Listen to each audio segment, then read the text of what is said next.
Welcome. We're glad you're here. We are a 501c3. We support digital equity in the United States, right? So we are a unified voice because we represent folks on the ground, folks like you all who do digital equity work in your hometowns. We are national. My staff is spread out. I live in Columbus, Ohio. Staff is all around the country. Sean will tell you where he is briefly. And we are here to make sure that your voice is heard when policy gets made, but then also for you to have a place to trade information with each other. So we have an active listserv, we have Friday community calls. So if you haven't joined NDIA, Gina, if you would put the join link in the chat, that would be great. Then there's a way for you to hang out with your peers if you so like. Alrighty, Sean, you ready? I am. Great. So this is the Sean show. We understand that this is really dense, not very exciting material. So we're going to do our best to make this a little more entertaining for you. Please do go ahead and put any questions in the chat as you think of them. I'll try to catch them as they come through. And if I don't catch them, then Gina's going to try to alert me to them so we can catch them at the end. Sean, let's get started. I am pulling. Sean, why don't you tell everybody who you are? Sure. So for those who may or may not know who I am, my name is Sean Davis. I am the Research and Policy Manager with NDIA, and I am based here in Washington, D.C. Fabulous. I am sharing my screen now. And Sean, if you would tell us, why do we even have money for an emergency broadband benefit? Where did that come from? Sure thing. So the emergency broadband benefit, otherwise known as EBB, is a $3.2 billion federal initiative to help lower the cost of high-speed internet for households during the ongoing COVID-19 pandemic. So the EBB program was created by Congress and is in the Consolidated Appropriations Act of 2021. So in this presentation, we'll cover a number of things, from what the benefit actually is, to who's eligible, to how to participate, and what some of those responsibilities of the providers include. I'll toss it back to you now, Angela. Fabulous. Okay, so let's just get into the basics. What is the benefit? Tell us more about this money. Yes. So the benefit is $10 to $50 a month discount for broadband services. What? Up to $75 a month discount for broadband services for households on tribal lands, and a one-time discount of up to $100 for a laptop, desktop computer, or tablet purchased through any participating provider. To be clear, the internet service is limited to a one monthly service and one device discount per eligible household.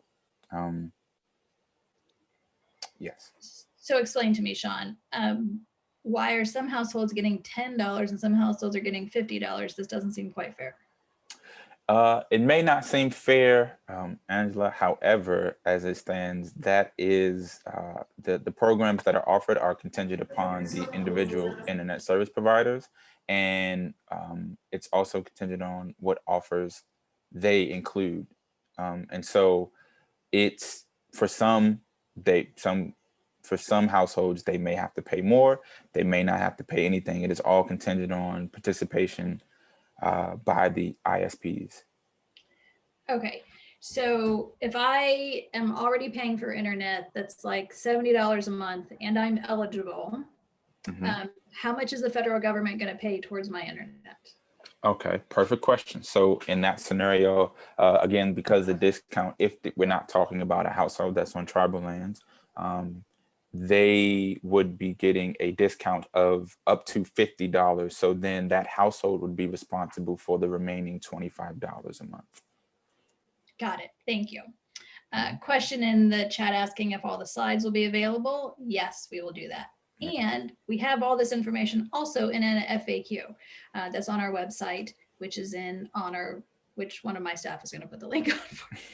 Okay, Sean, tell us about this one-time discount. So can I just go buy a computer and then get $100 reimbursement from the government? No, so the device has to come through the provider.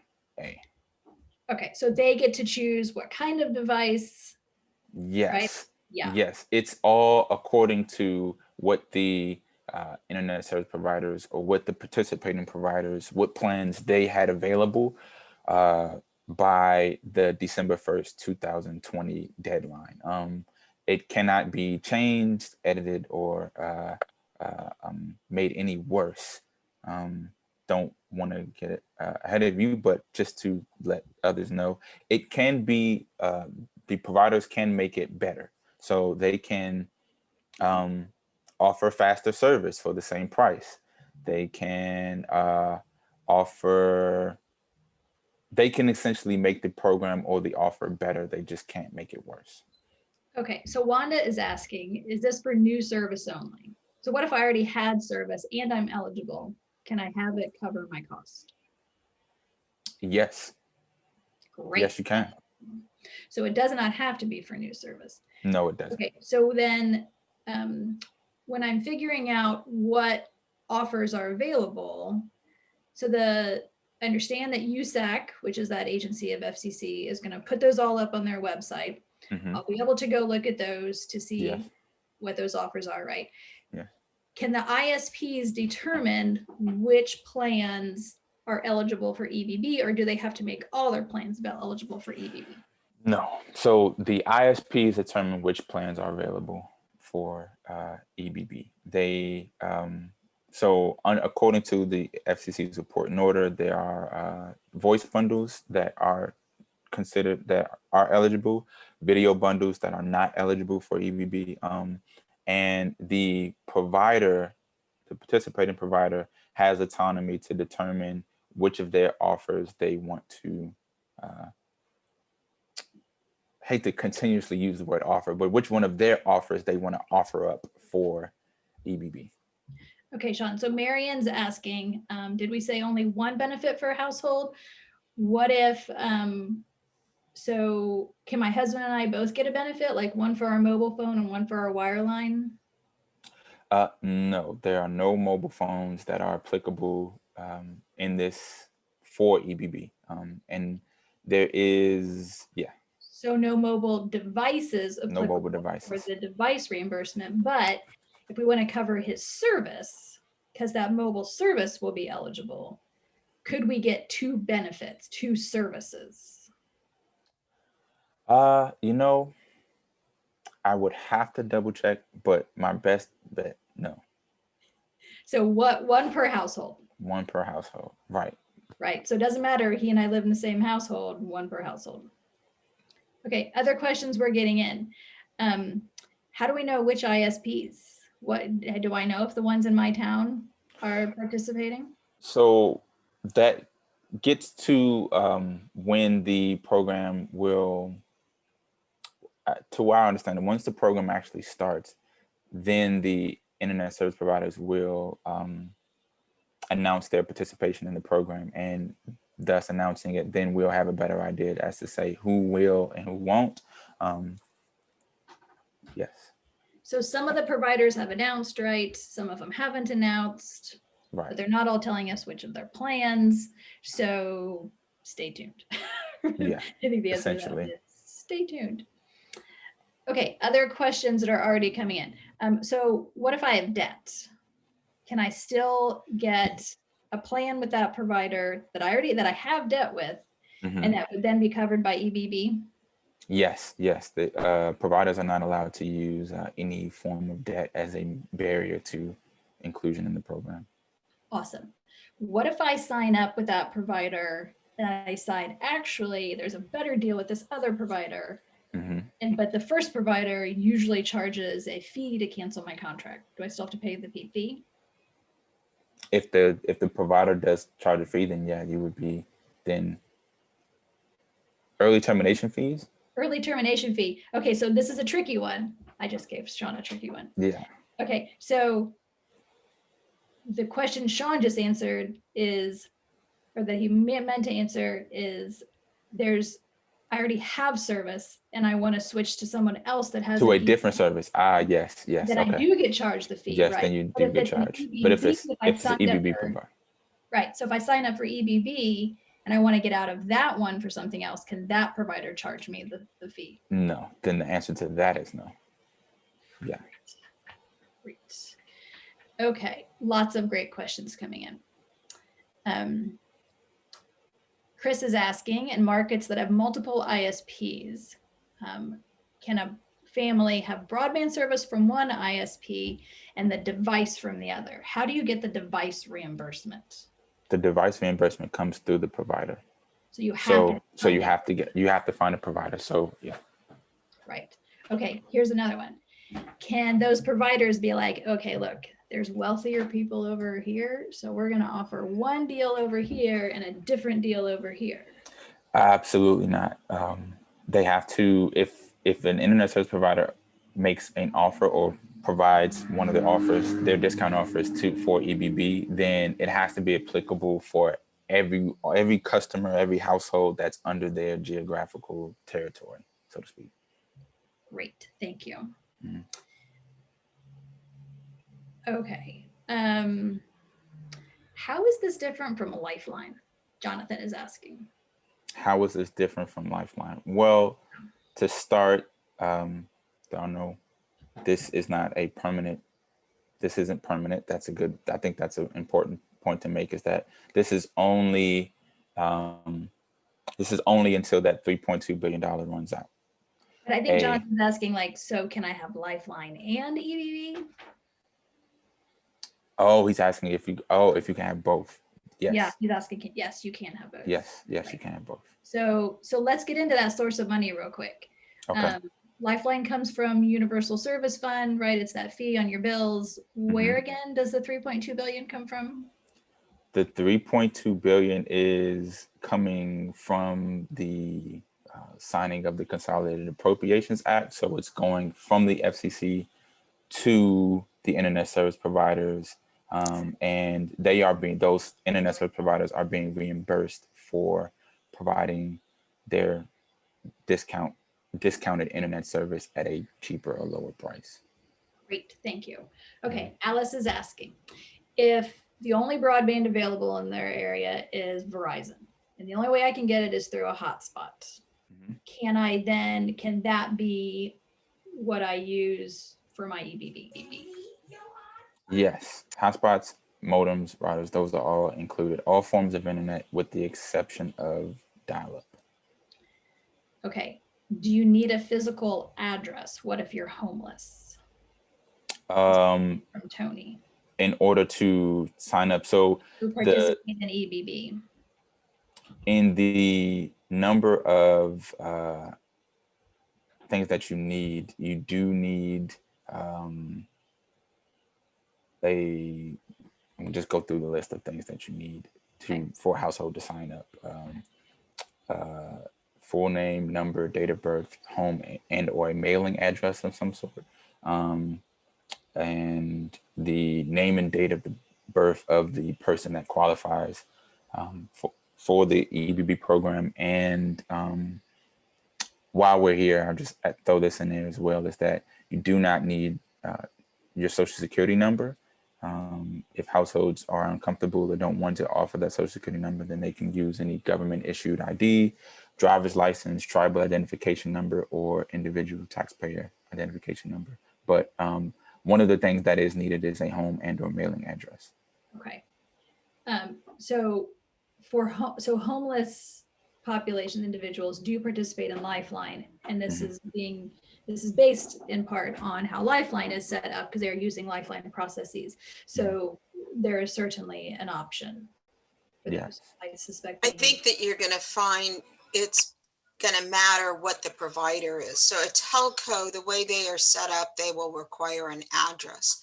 A cable company will likely provide an address, so they have more options not to, depending on their back end. And then if people, I don't know if there are groups, companies that are able just to sell the hotspot, they will accept a mailing address.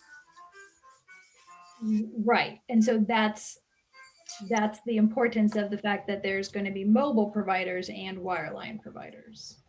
A hotspot isn't a mobile phone, it's a mobile technology, right? Yes. The puck. Yeah. Yes. Okay. Right. Mobile service comes through the hotspot. Mhm. Okay, Sean, we had gotten into a bit of the what one needs to apply. Let's get into that a bit more. So Okay. households may apply how?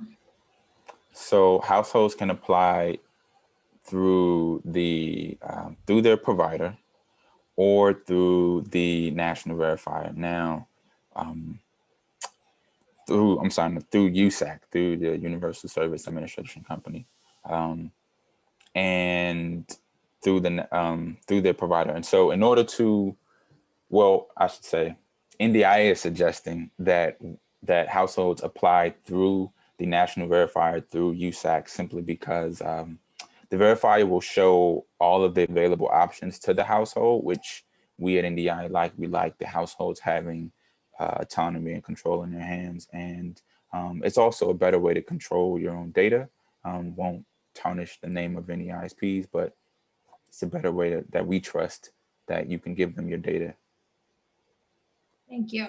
Mm-hmm. So Sean, when does this all get started? So we don't have a specific date, but what we're hearing from the FCC is that it is expected to be available near the end of April. So the last week of April, early May. Also want to stress again that this is a temporary program. The program ends when the funding runs out.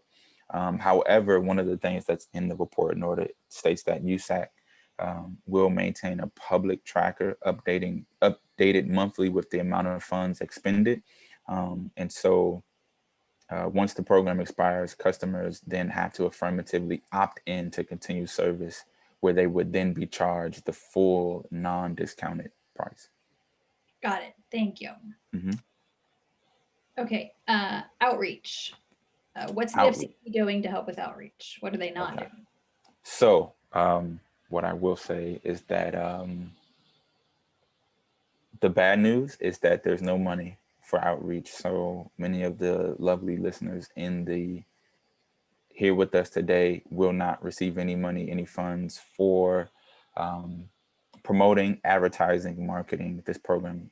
However, I'll start with say that the FCC has stated that they want to partner with organizations to get the word out about this program. And so one of us, myself, if no one does in the next few minutes, we'll put the link to if any organizations are looking forward to partnering, they can sign up to receive those updates.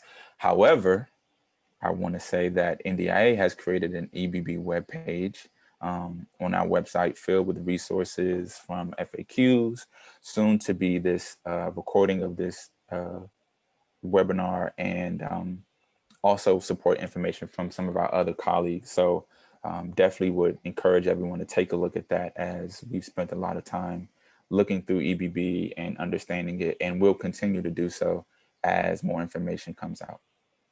So Sean, if someone has a coalition of digital inclusion organizations, or even a local group of folks who wanted to do some EBB kind of outreach, would you come and talk to them? Absolutely. Virtually? Virtually, yes. Okay, yeah. Awesome. Okay, there's lots of questions in the chat, so we're going to go through these. Sean, are all the Lifeline internet service providers participating in EBB? Do we know the answer to that question? I do not know. We do not know, and I don't want to just say as I know.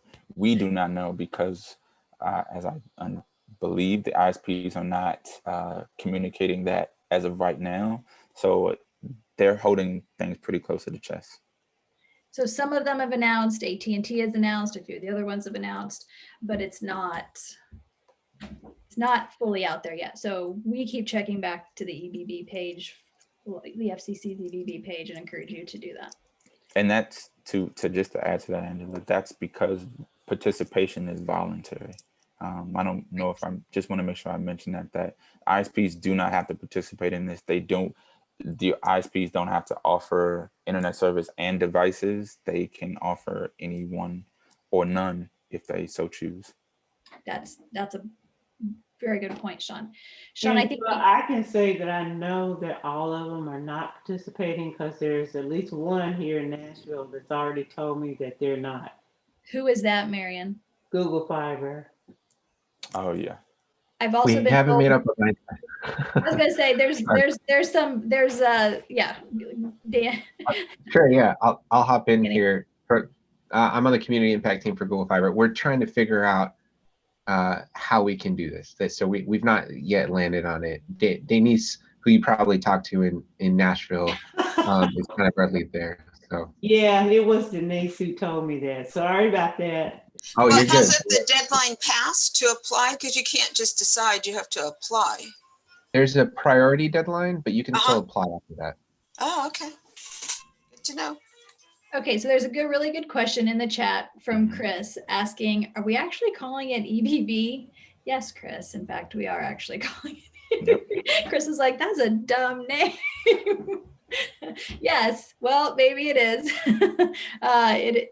Because it's temporary, I think that's why we're all sticking with what it is. There were no marketing firms employed to determine what any of us are calling it. So yeah, we're kind of stuck with EBB. Yeah. Question, will Mobile Beacon be participating in EBB? Mobile Beacon is not a direct to the household provider. So Mobile Beacon cannot participate in EBB. The partners Mobile Beacon has could potentially participate. Sean, do you want to clarify again the must have had a retail offer kind of issue? Yeah. Why Mobile Beacon wouldn't fall in that? Right. So, and this has been a really big question that, to be honest with you, we are parsing through. But according to the report and order, if any bulk aggregator sponsored agreements do not have the household paying that monthly fee, then they are not included, or they cannot be included to be eligible under EBB. And so in cases where, according to the FCC report and order, there has to be a retail offer that was available to those households by December 1st, 2020. And so in cases where the bulk aggregator, whether they be a community-based org, community anchor institution, government agency, if they are paying for the bulk of those services, then they have to, they're not eligible under EBB. However, I like to kind of throw the bad news, but then wheel around some good news as well. With the passing of the American Rescue Plan, there is a section there known as the Emergency Connectivity Fund that offers $7.1 billion, where some of those community anchor institutions, CBOs, and government agencies can partner with schools and libraries for some of those monies. So for the Emergency Connectivity Plan, are those rules out yet? No, those rules are not out yet. But it definitely has to be a school or a library, right? Yes, it definitely has to be a school or a library. What if you're a housing authority or a community-based organization that paid for bulk purchasing, like you bought 200 accounts and you would like some government support for those? What should you do? Then you should find a school or library that's close to you to partner with them in order to get those paid for, or to, I guess, be reimbursed if you've already paid for them. Thank you. I think we might have gone quickly over the who is eligible part. Yeah. So the eligibility, those are all in the FAQ, right? Can you give us the short version of who's eligible, Sean? Sure. So given the short version, it's those who qualify for Lifeline, so the Medicaid, SNAP, SSI, those folks. Anyone that, I mentioned some of the ones that are more unique to EBB. Anyone that has experienced a substantial loss of income since February 29, 2020, which has to be shown through an example of a layoff, furlough notice, or applying for receiving unemployment benefits. Anyone that's received the federal Pell Grant, anyone that receives benefits under the free and reduced school lunch program, anyone that has an income at or below 135% below the federal poverty guidelines, and or or an important one, anyone that meets the eligibility criteria for any participating broadband internet service provider, their existing low-income or COVID-19 program. So if a provider has a program and they have criteria for that, and they have signed up for EBB, then you might or would fit those criteria to be eligible. So that's confusing, Sean. So if Yeah. if a low-cost offer from an internet service provider has their own list of eligibility, like Mhm. Internet Essentials has particular programs for older adults and for veterans. Mhm. But say I don't live in a Comcast territory, say I live in a charter territory or another cable company, and I would be eligible if I lived in Comcast territory, but I don't live in Comcast territory, so I just don't get EBB then? Unfortunately, those are the breaks. Yes. Got it. Thank you. Okay, more questions in the chat.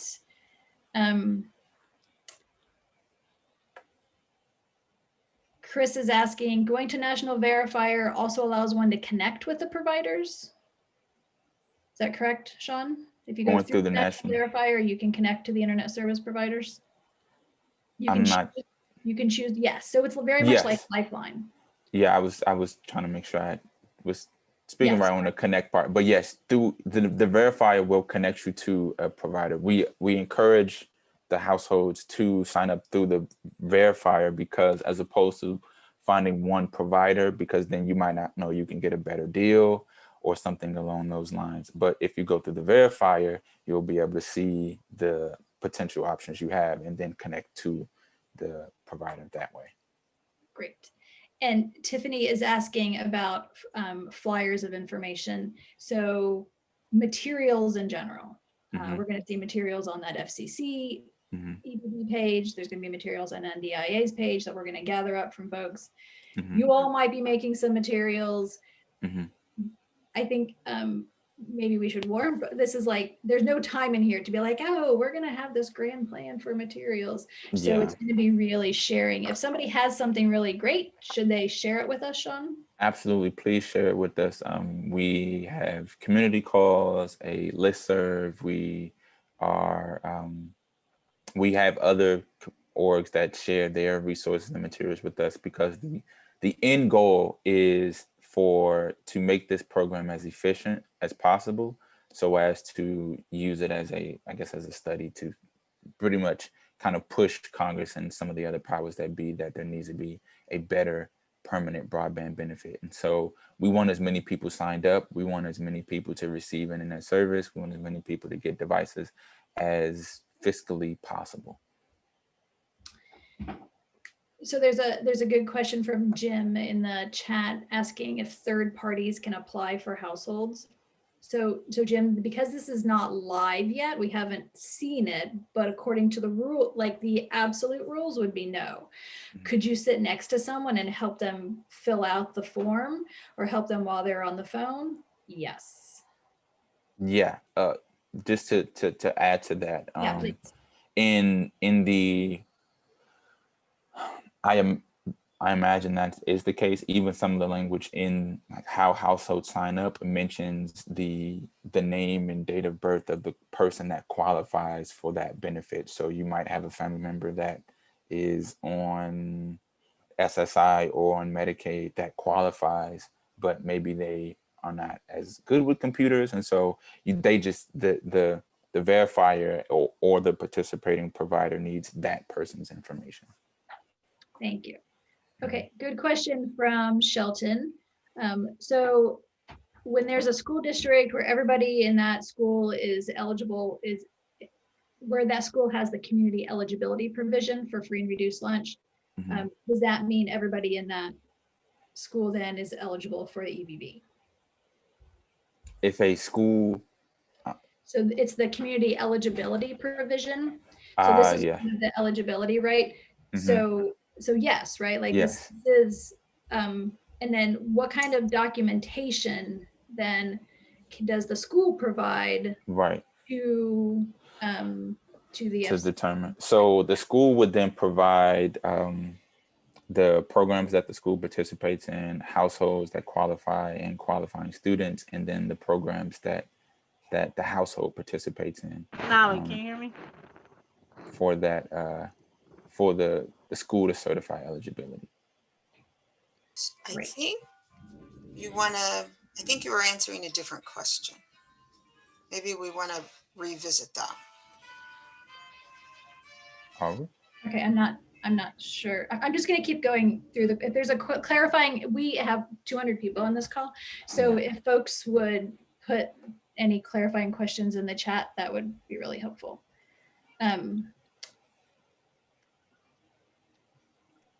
So signing up as an outreach partner on the FCC, what does that mean they're going to send people?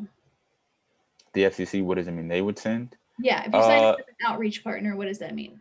That means that you would be getting updates. I imagine any materials that the FCC starts to provide. If that public report that I mentioned, if the FCC makes that something that they are sending in their listserv, then you would receive anything and everything from the FCC as to what's going on with EBB at the moment. And so definitely want to encourage people to do that, because that that tracker, as far as the funds that have already been expended, is definitely something to pay attention to, because as mentioned before, this program is temporary. And so we want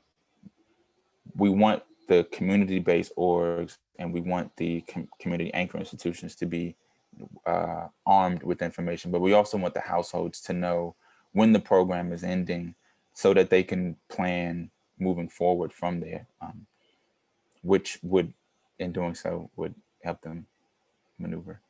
Right. Okay. And so the other part of Anthony's question is the FCC going to create materials in multiple languages?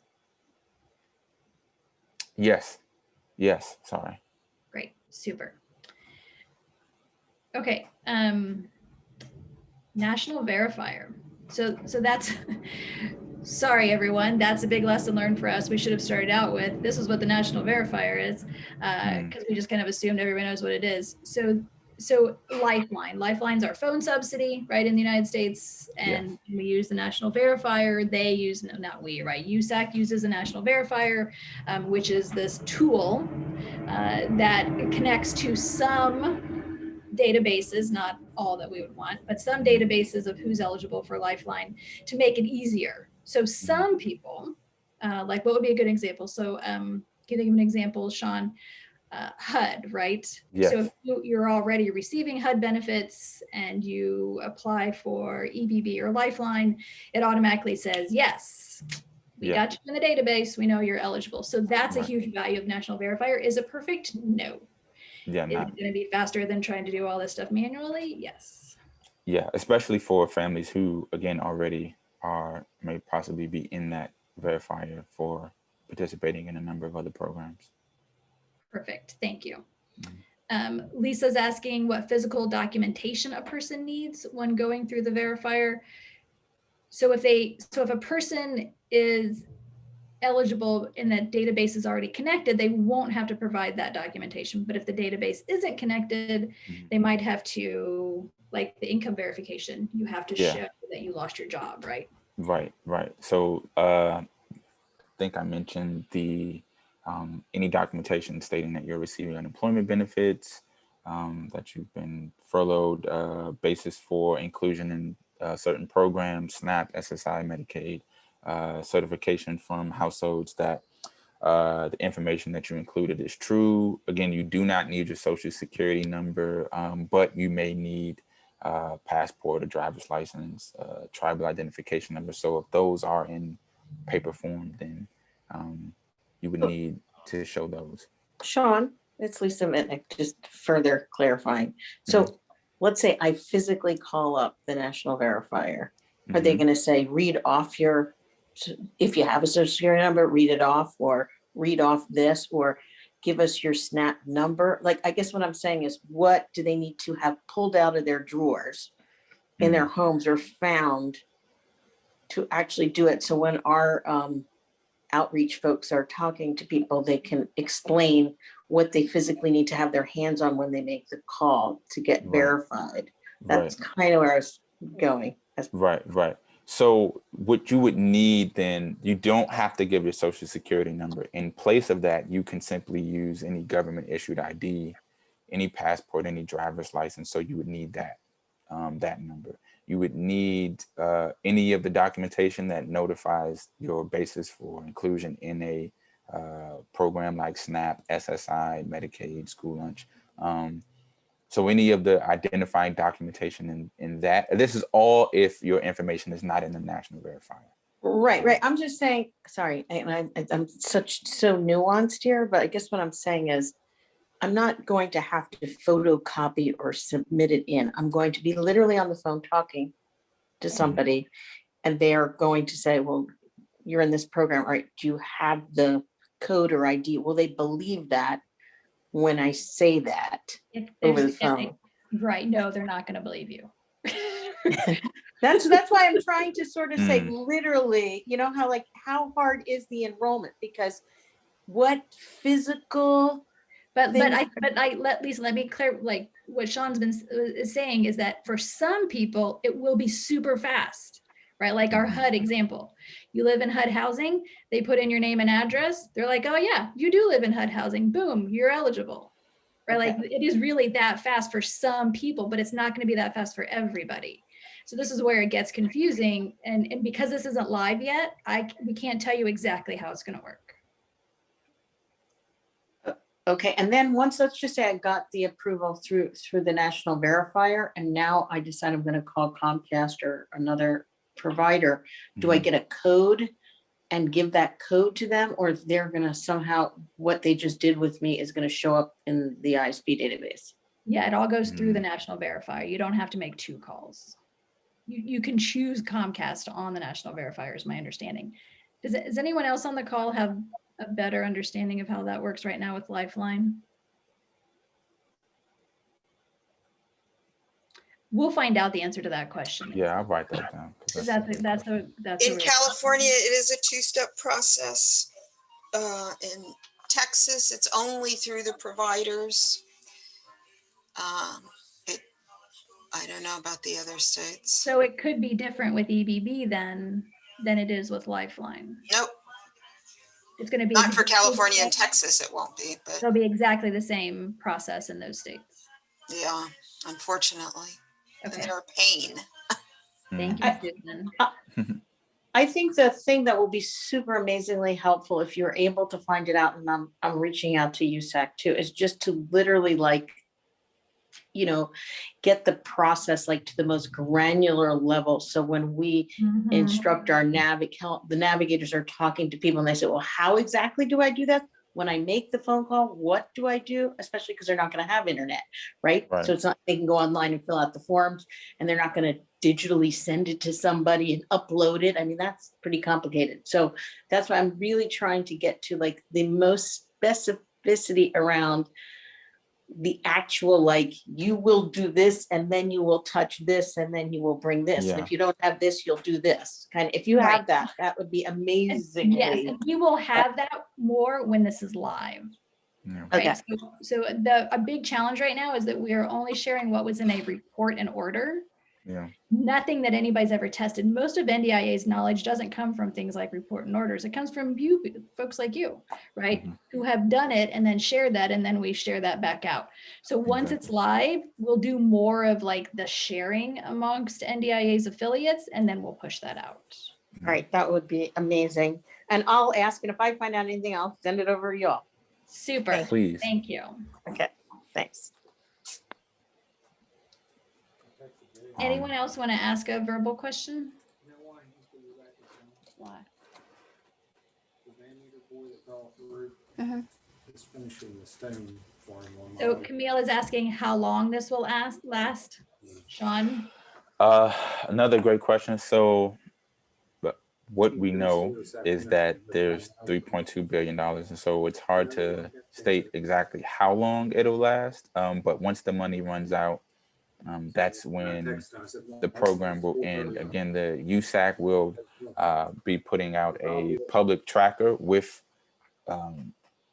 that information as far as how much money is left. And once that money is gone, then households will then receive a notice letting them know that the program has ended. If they want to continue, then they can. But I don't want to give a wrong estimate as to how much time it could take, simply because there are, as we can see, a number of factors that determine how fast this money goes out or how slowly it goes out. So Sean, can you give any of the estimates some of our partners were providing? sure. So we know our partners were stating that 6-7 months from the start of the program. So from April, basically May, which is the 5th month. So probably to the end of somewhere close to the end of the year, Thanksgiving, maybe early December.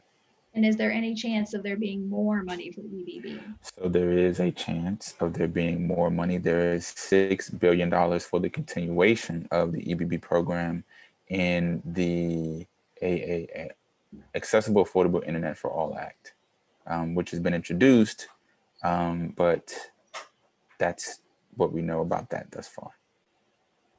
Super, thanks, Sean. Mhm. So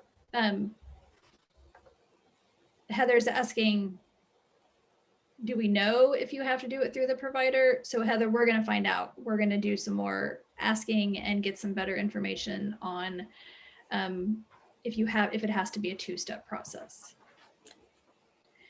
Okay, so another question about bulk plans. So let's go over that just a little bit again. Okay. So we mentioned the emergency connectivity fund. Sean mentioned the emergency connectivity fund, and that is the rules haven't been set, but it's possible that those bulk funds could be covered through there. Sean, what about the money that the local and state governments are getting from the American Rescue Plan? Could they use any of that money to pay for bulk plans?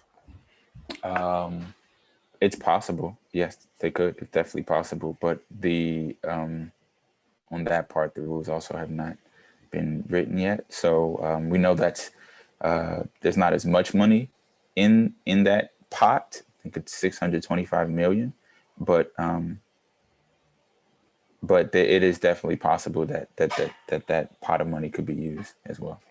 So NDIA has been encouraging all of our affiliates to talk to your local and state elected representatives and ask them for some of that money to cover those bulk purchase agreements, to cover your outreach for EBB, to cover your digital literacy work, all the things that there's no money specifically identified for. There's Michael Minkus from California Public Utilities Commission is clarifying that the California process will be different for EBB versus Lifeline. It will not be the same. Michael, do you want to jump on for a sec?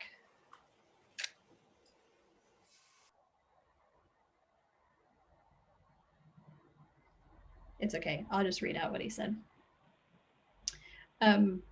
He said all opt-out states, California, Oregon, and Texas, will use the national verifier for EBB. Thank you, Michael. How much notice will people get? That's another good question. So we'll be watching. We encourage all of you to watch that shot clock, right? Essentially, like money's going down, money's going down. Yeah. How much is left? What happens in that final month, Sean? That final month, the participating providers have to let households know, hey, this is the last month that we'll be able to cover this service. And they have to get an affirmative opt-in from those same households that they want to continue, and that not only are they continuing with that provider, but they also be subject to the provider's terms and conditions. And so the benefit of the EBB is that it promises to provide internet service and or devices for the rate that some of these offers have been made at. However, post terms and conditions, things could stand to change. Thank you. Slightly different question.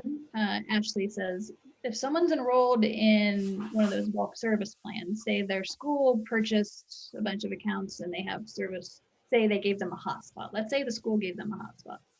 Okay. And now they have EBB available to them. Can they keep the hotspot and then also sign up for a wireline service with EBB. So what we know is that what I will say is that that offer has to be a retail offer that the ISPs know. That's not what she's asking you. No. She's saying the household. Can the household, Household. can the household have both? So the school's paying for her hotspot. Mhm. Can she use EBB and get wireline? Oh, well, it's one EBB offer per household, so yes.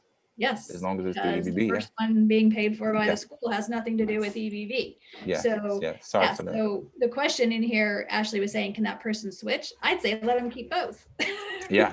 Right? Definitely. Why switch? Right. Now you have a hotspot that you can run around with. When she goes to her Mhm. dad's house, now the child has the hotspot and you'd have wireline at home. Absolutely. So Sean, question from Heather, what is bulk plan? We're using that term and we didn't define it, our bad. Yeah. So bulk plan essentially is there is a person that a group of households, group of community members that buy a I apologize. Sorry. So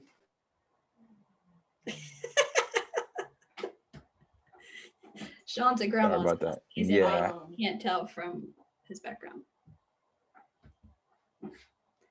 Okay, so bulk purchase is when an entity purchased multiple accounts, multiple internet accounts, right? So here's the part where it gets kind of confusing. The part that EBB will allow to have covered is if that bulk purchase was done and the household themselves was paying for it. So think in terms of housing, right? The landlord includes internet, they're paying for the internet, but it gets included in your rent payment. So your rent is $800, your internet is $60, you pay a total of $860. So in that case, yes, there can be a reimbursement because the household's going to benefit from that $50 broad EBB.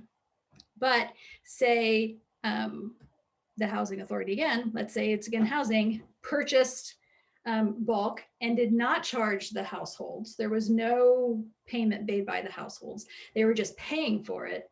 That's the part that's not covered. So bulk can mean both. It just means, right, like you go to Costco and you get a whole bunch of toilet paper, like that's bulk purchasing. Is the same thing with internet.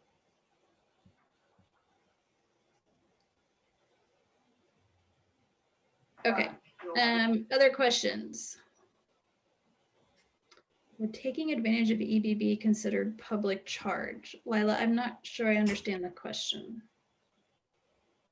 Like, so in considering a person that might not have citizenship, would taking advantage of this benefit count against them when and if they're seeking citizenship? that's a good question. We will check on that. My inclination is to say yes, because it's public monies, which is problematic, of course. So we'll get you a better answer for that. Okay, thank you. That's a good question. Thank you. We hadn't thought about that aspect. Okay, friends, we're almost out of time. Do we miss anything? Question from Andy. Any prediction on the time lag between the process going live and reimbursement beginning? And is the benefit paid to the ISP? Yes. Sean, do you want to answer that? Where does the money actually go? The money goes directly to the ISPs. And so it's difficult to predict any time lag simply because I think what we've been experiencing as to why the program isn't live yet is because giving the ISPs an opportunity to figure out what they want to do. But the money goes straight from the FCC to the ISP, and it simply, I'll just leave it there. Make sure I answer succinctly. Thank you. Mm-hmm. Okay. So I think we're out of time. Questions about this recording? Yes, it will be put on our EBB page so that all have access to it. Clearly, we are still figuring things out along with you. Lizone's asking if the FCC will post all known outreach partners. I have no reason to think they will do so, Lizone. No. And Rick was late. Rick, we already talked about confirming ISPs. No, Rick, we don't. Those will be on the FCC and USAC website, and many of them have not announced yet. There's some that we're expecting to announce any day, and they haven't done it yet. That's okay, Rick. I just like to give you a hard time. Okay, friends, we're gonna let you all go. And again, if you have additional questions, there's a form on that EBB page. If you're like, hey, you guys didn't cover X, put it in there and we'll go find the answers. Yeah, Okay. please do. Thank you. Bye, everyone. Good job. Okay. Thank you. You all. Thank you. Good information. Thanks.